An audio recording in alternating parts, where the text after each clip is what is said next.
Hello everybody and welcome back to another video. Now in today's episode, we're going to be revisiting this copy of Windows Server 2003 Enterprise Edition. Now, I've done a couple videos on this so far. This was this copy of Server 2003 that was recently sent out to me by a viewer who goes by Zilch, and I want to thank you once again for your very generous donation. The last video that you guys saw on this was the unboxing. It was the last time this was featured on the channel, because this was a sealed, new old stock, never had been opened before copy of Server 2003. So in that video, we opened this thing up for the very first time, which is always super cool to do with old software like this that had never been opened before. And I did a community poll and I asked you guys if you wanted me to do a follow-up to that where we try to install this, where we do an installation video, which is a kind of a staple for an MJD video. We do a lot of OS installations on this channel. So I asked you guys, and the reason I did that is because I figured, well, we had already taken a look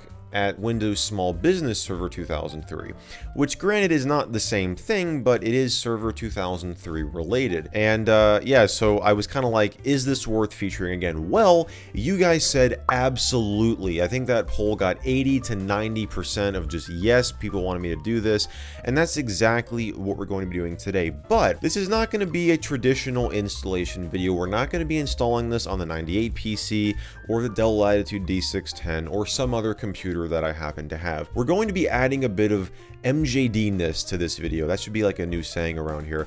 We're going to be trying to install this on my ASUSTOR NAS. Yeah, that was recently sent to me by ASUSTOR. Huge thanks to you guys once again. Yeah, so if you guys didn't see that video, it'll be up in the cards right now, right here if you want to go check it out. I was sent this this ASUSTOR NAS from ASUSTOR, obviously, and it's a pretty awesome device, and because it runs a Linux-based operating system, there's so much that you can do with it. And one of the things you can do with it is install VirtualBox. In fact, they officially support it, and they've got it in their App Central, kind of like App Store interface, where you can go and just download it right from there. And that got me thinking. I was like, why don't we install this in VirtualBox on the NAS? Just because this is, again, one of those things that there's really no point in doing. There's no point in installing this old version of Windows Server on the NAS. Like, there's no real practical use for it. Maybe, if you want to have like a server for vintage computers, but I can use that NAS on vintage computers. I can access it from Windows 98. Now, obviously, there are legitimate uses for using a virtual machine on a NAS, but we're going to be doing this just because, which is again a very MJD thing to do. So we're going to be doing it.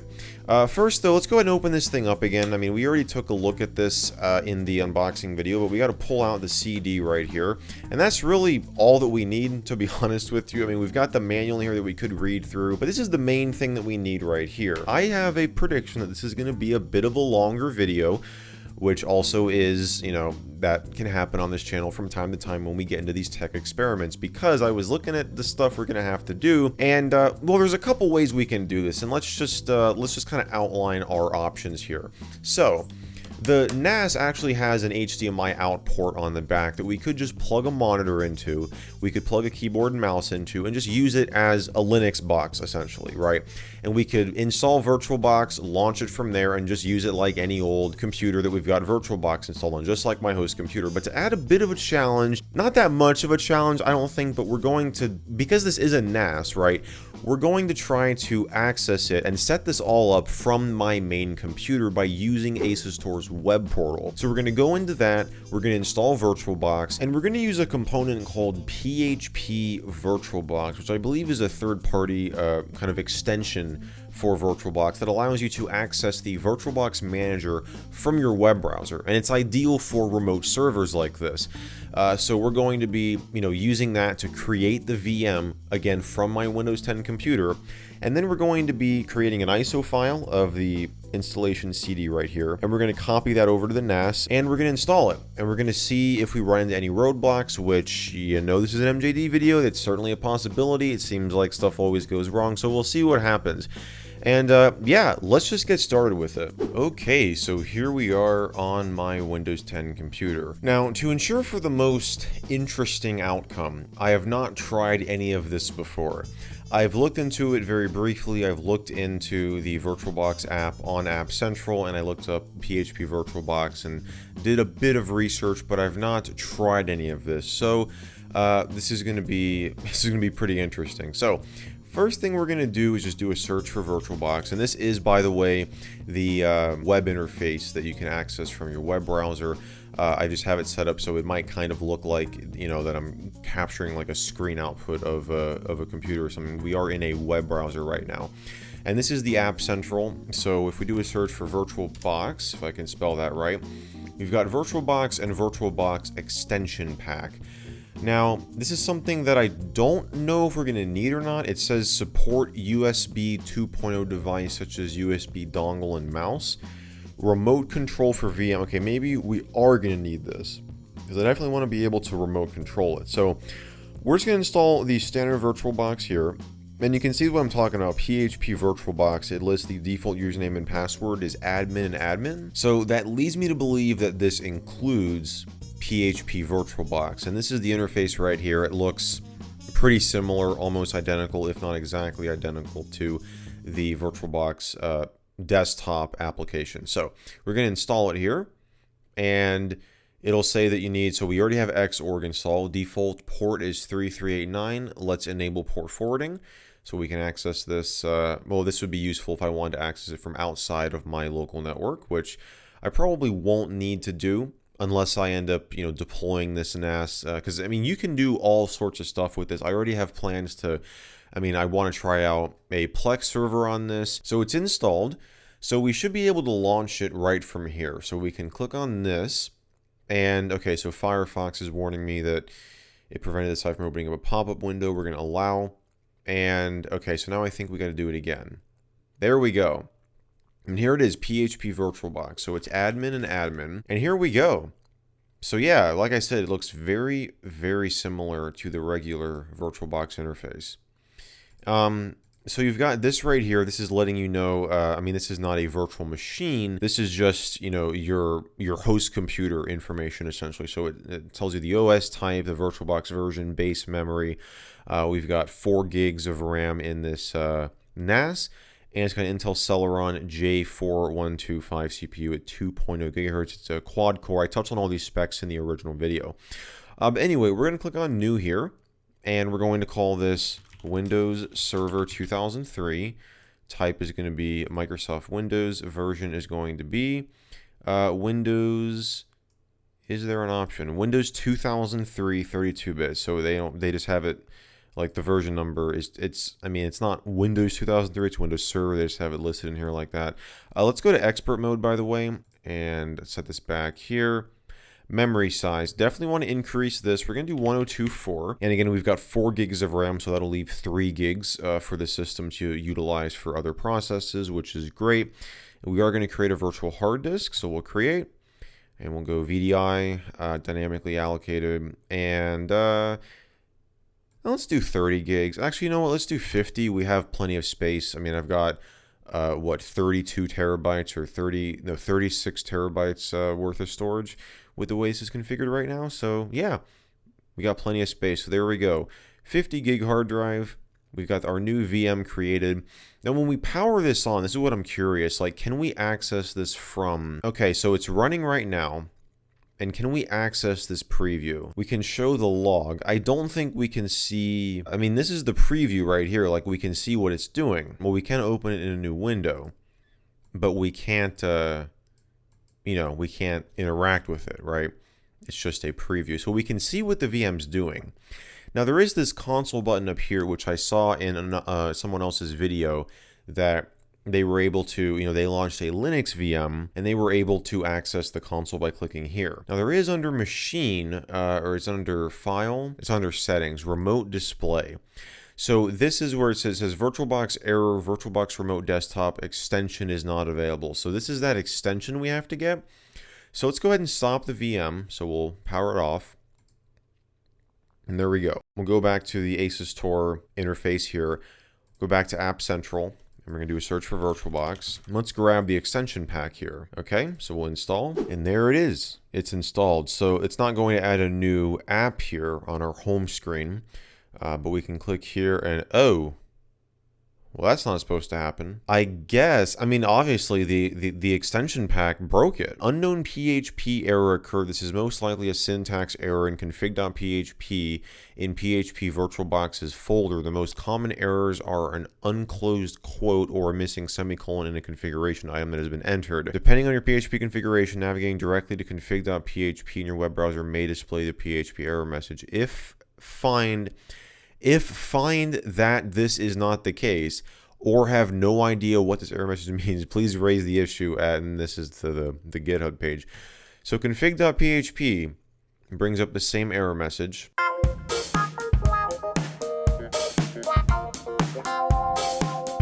We're just going to move on to, let me go back to, I think we can go to services here. I feel like we can manage it via SSH, but I believe there is, if we go and close out of this in App Central, I think there is there's XVNC server.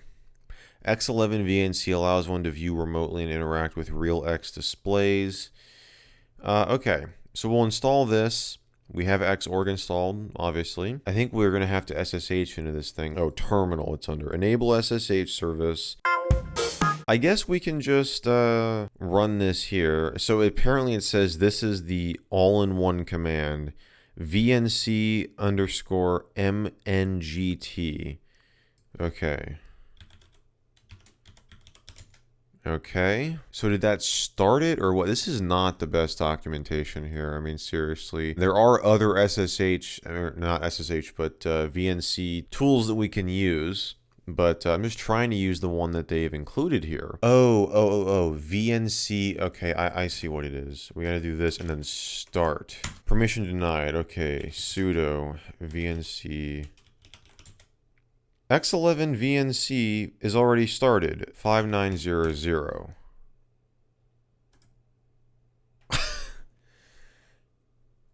It's not working. 10.50.227.113. I had the freaking IP address wrong the whole time. Are you kidding me? Okay. Well, here we go. We are VNC. Gosh, I cannot believe it was that. That's what it was. Alright, well, good news everybody, I got it working. So what I had to do was install Asus Tor Portal. It's essentially the interface that you can access when you plug a monitor into the back of the NAS, because it again has an HDMI port. So you can plug a monitor or a TV into the back of it, and what you can also do is when you have Asus Tor Portal installed, you can VNC into it and get to the same interface. So this is it right here, and you see we've got Firefox, Chrome, and Chromium. Now I've only installed Firefox, and that I did from the App Central, obviously, but I guess it includes Chrome and Chromium. But yeah, so here's Firefox. So, you know, I could, and apparently it says, it looks like you haven't started Firefox in a while. How about never? Because I've never started Firefox on here. But yeah, so, you know, I could go to YouTube, I could do whatever. But we're going to close out of this here, because what we're interested in is VirtualBox, which shows up here. So I can launch VirtualBox, and now we're accessing it directly from the NAS. You know, like we're not going through that web interface again. So we should be able to launch the VMs right from here. And it looks like, you know, because I uninstalled it, right? And it looks like it removed my virtual machine that I had here. Also, look at how big the cursor is too. Check that out. Isn't that great? So we're just going to create a new VM, and we're going to call this Windows Server 2003.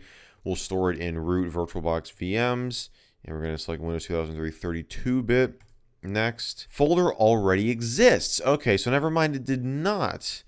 It did not delete it, so we may be able to just go add here. There it is. Oh, isn't that great? Okay, so it is still in here. It did not delete it. Perfect. Okay, so obviously to install Server 2003, we need to have an ISO image copied over to the NAS. Right now, I could plug a USB CD drive into the NAS, because actually, if we go back to the web portal here, you can go to external devices and go to optical drives. And yeah, it can actually utilize, because again, you know, this is a Linux based system, so it can really do anything a Linux system can do. So you could plug a CD drive into this. I just don't have a USB CD drive, but if I did, we could just use the CD directly. But what we're going to do instead is I've got the NAS pulled up. I've got it on File Explorer here. Let me just bring that over. And I've got the image copied to my clipboard. We're going to paste it over into the home folder on the NAS. And there we go. So now we can go back to Tight VNC here, go to Settings, and we're going to go to Storage, select this, select this right here, choose /create file, add, and we got to go to the root directory, go to home, admin, and there it is right there. Open that up and choose. And I think that's everything we have to do. Let me just double check video memory. We'll leave that at 16 megabytes for now. Here's remote display if you wanted to enable that directly from VirtualBox. 1 gig of RAM. I mean, obviously kept all of our settings. So I think that we're ready, guys. Let's start her up and see what happens. And will it start up? I think it's frozen. Oh, let's just do a screen refresh here.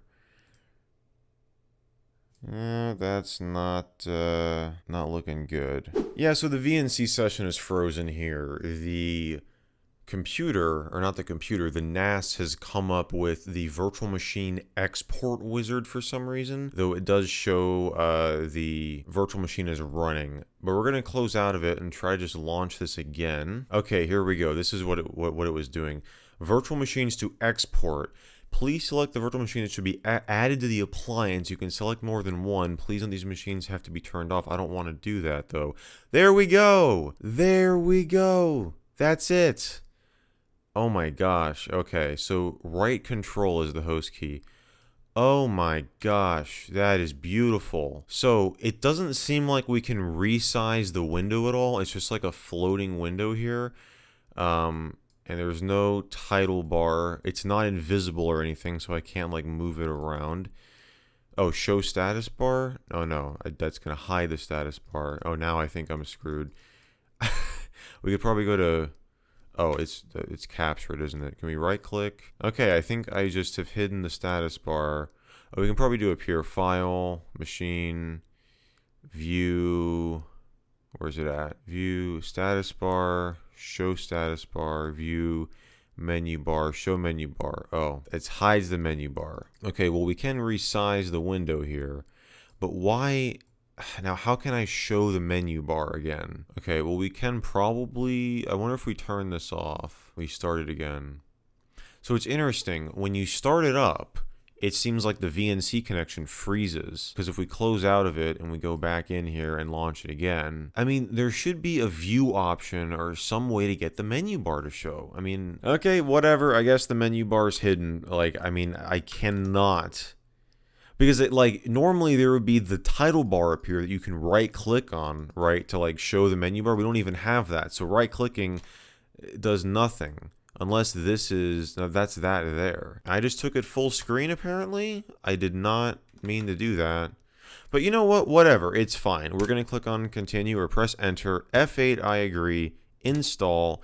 Wait, 50 meg? What? 50 megabytes? Oh, I didn't type G. Oh, I guarantee you. If you look back in the footage, I probably didn't type GB because VirtualBox is that way. I can't get to the power options now. This stupid window. Oh my God. I can't get to the power options. Okay, there we go. We have to just resize the window. We can go here. Close. Power off. Okay, I don't know how. No, I know exactly how I screw that up. I guarantee you, if you look back at the footage, VirtualBox will, I think, set it to megabytes if you don't type GB to specify gigabytes. So, yeah, we have to, okay, we're going to have to delete the hard drive. There we go. We got it. So we can just make this larger here. This is going to be hilarious. Like, not having, I'm trying to remember what the keyboard shortcut is. I feel like you could press something. I don't know, whatever. It's not the end of the world. So we're just going to make this full screen here for now so you can see the VM in all of its glory. You know what? We're going to leave it that way. Enter. I agree. There we go, 50 gigs, install, NTFS quick, go. Oh my gosh, I can't believe it. Setup is copying files and it's doing so pretty quickly. And we'll just press enter to speed this up. There we go, everybody, Windows Server 2003, the boot screen at least, in all of its glory. And if you've installed Windows XP before, yeah, this setup's gonna look pretty familiar to you because it is designed around the XP setup here. It's just, you know, it's got this gray background and it talks about Server 2003 instead of Windows XP.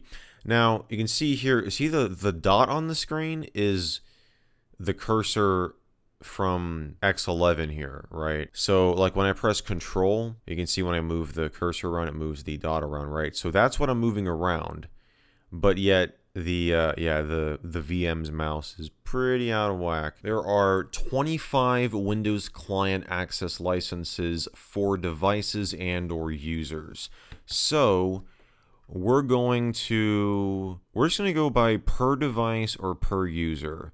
Each device or user must have its own client access license. To avoid violation of the license agreement, use licensing, which is located in administrative tools, to record the number of client access licenses purchased. Okay.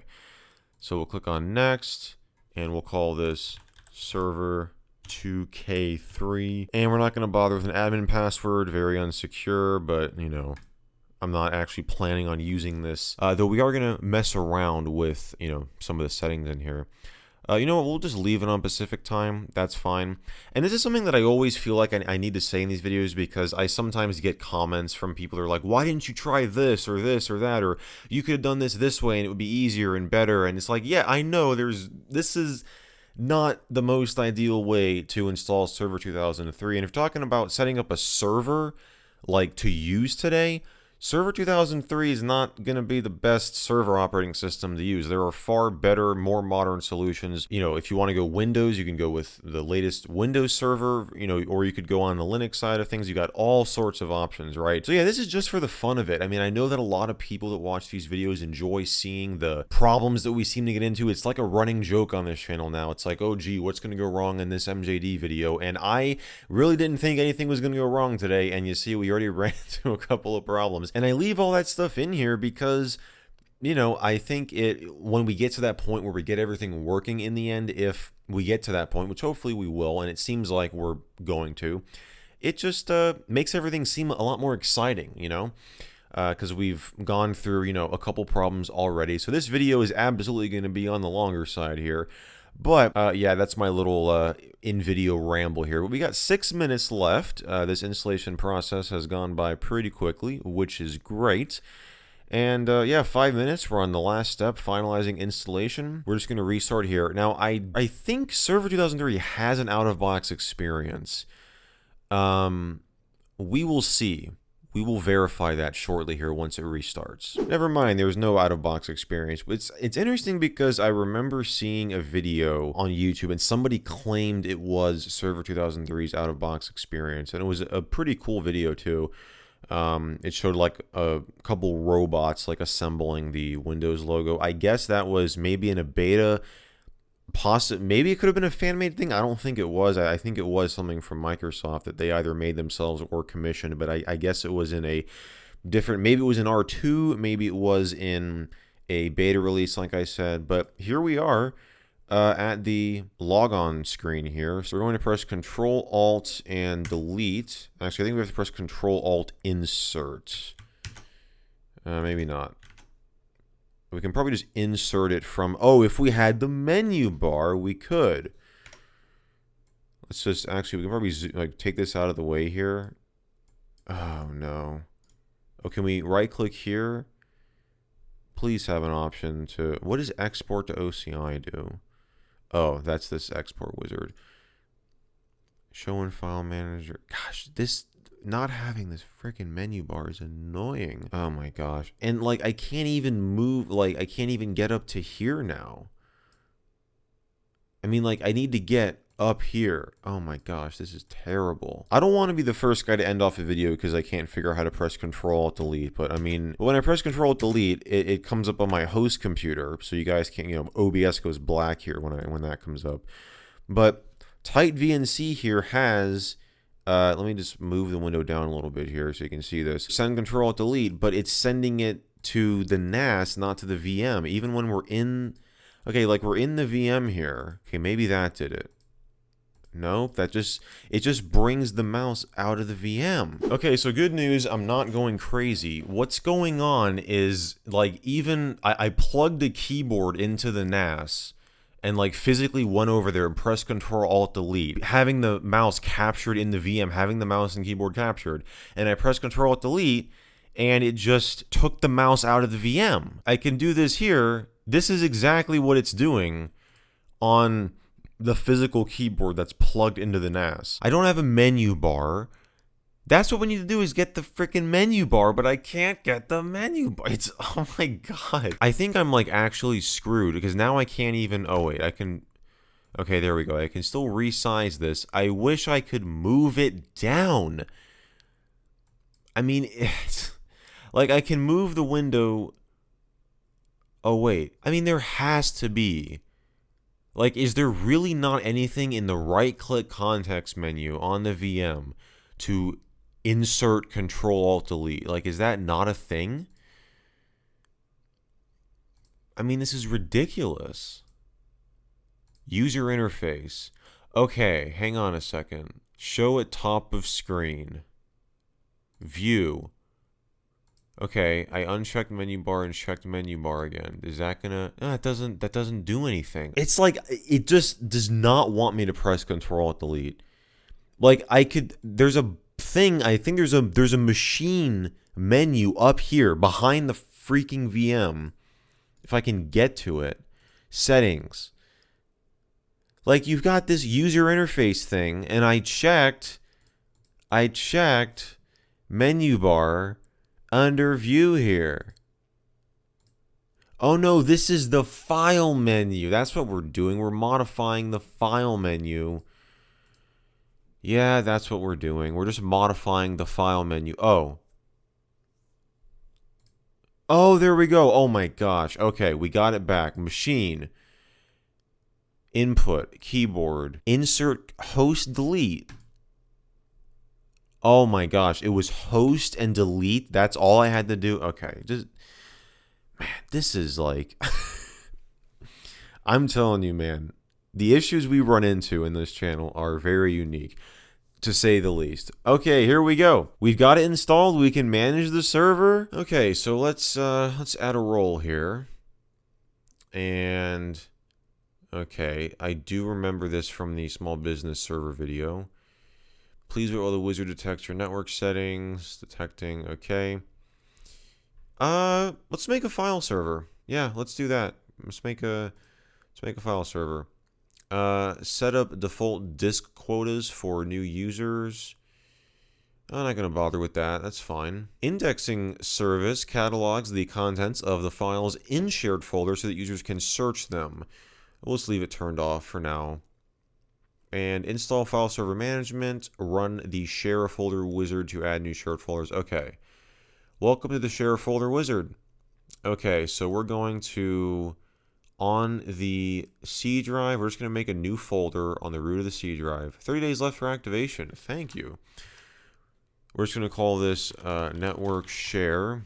What we're doing right now is making a file server within a file server, because the NAS itself, I mean, like if I go back, you know, it's already a file server. Like I can copy stuff over to it and do whatever I want.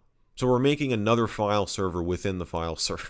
Like file serverception, I guess. But I do not want to share the Windows folder. You know what? We're going to share the Windows folder.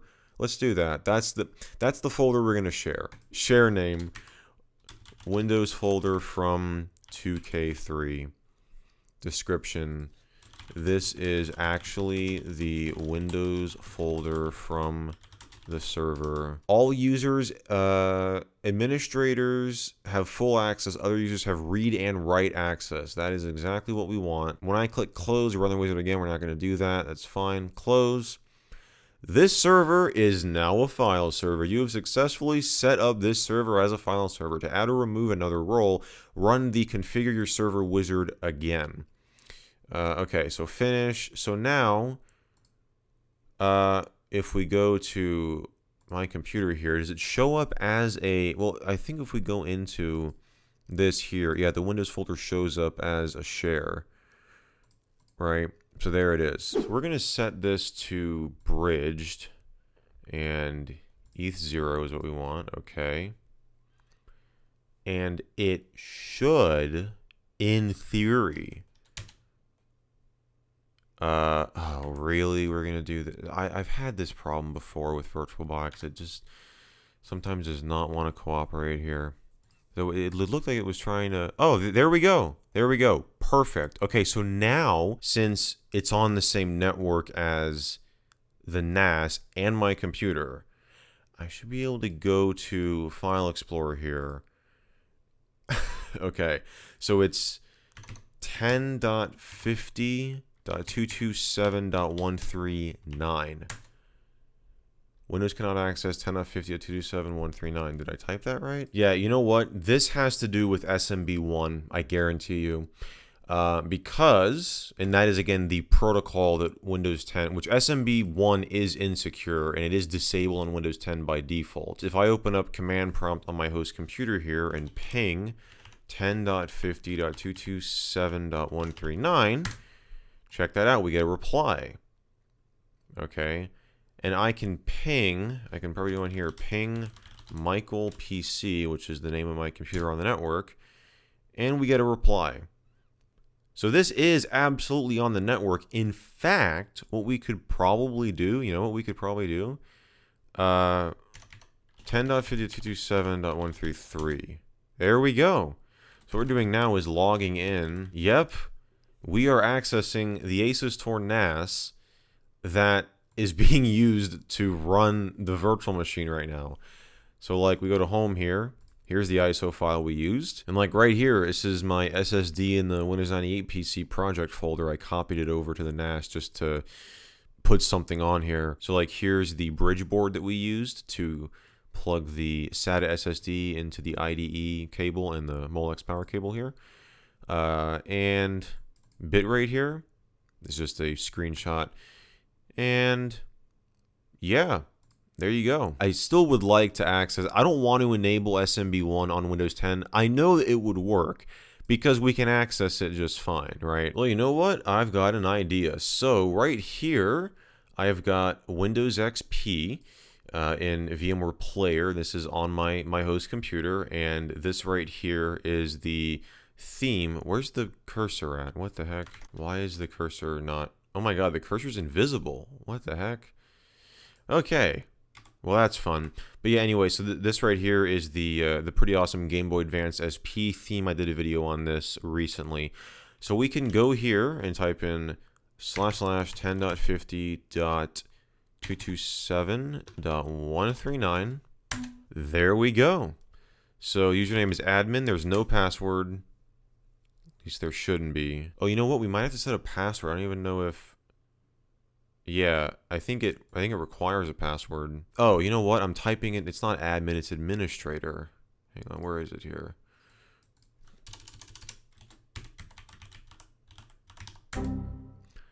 Is not accessible. You might not have permission to use this network resource. Okay, so net user administrator. Okay, there we go. So I just set the password as password, super secure. There we go. So you just have to have a password set on your user account. And here's the Windows folder. So we can go in here and delete stuff and, you know, add like, I'm going to add folders here like hello world.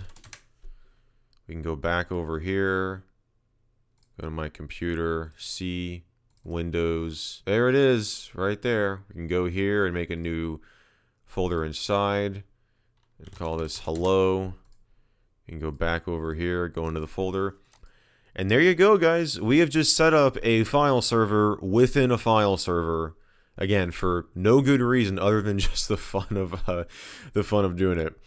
But yeah, guys, there you have it. Probably the most bizarre Windows Server 2003 installation video that you've seen in a while, if you've seen one in a while at all. But yeah, guys, this has been an absolute success in my book. We got Windows Server 2003 installed on a file server, or on a NAS that was being used as a file server, so we created file serverception here. This was a pretty fun one to make, though I got a lot of footage to go through here. But yeah, if you guys enjoyed this video, be sure to give it a thumbs up, be sure to get subscribed down below, and turn on those channel notifications if you haven't already to get notified whenever I upload a new video, which I do multiple times every single week on this channel. And as always, I want to thank you all so much for watching, and I'll see you in the next video.